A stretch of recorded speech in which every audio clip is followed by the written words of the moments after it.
In my boxing career, I learned how to overcome anxiety by controlling two factors. And learning how to control these two factors, I could control anxiety outside of boxing in other contexts too.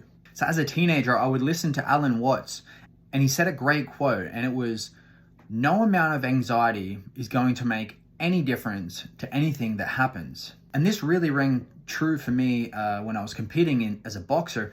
And in fact, anxiety actually makes things worse. In my experience, anxiety just worsened performance. So my goal was to get rid of it. So anytime I had anxiety before a boxing match, it was because one, I was focusing on that which was not in my control, and two, I was focusing on an outcome that I didn't want to happen. I was imagining an outcome that I didn't want. So as human beings, we have the incredible creative power to imagine a future. But we've got to remember that when we're thinking about the future, it is just our imagination. It's not reality. And so when I was walking into a boxing match, and now when I'm walking into anything, learning how to control that power of imagination is so crucial to reducing anxiety. So I'd always ask myself, what is it that I want? What is the ideal outcome that I want?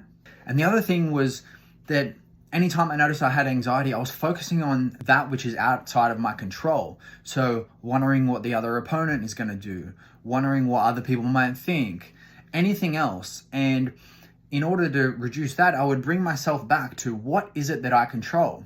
And it was always coming back to my hands, my mind. I control my body, my defense, my attack. And it was always came back to what is within my immediate control.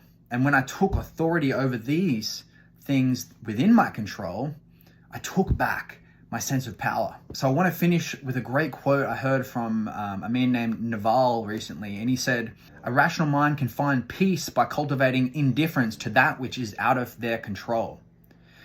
And for me, this is so crucial, because if we truly can't control it, we can't make a difference, and we can't change it, then feeling any amount of anxiety is not going to make a difference anyway. It's only going to hurt us. So cultivating a sense of indifference towards that is only going to be resourceful.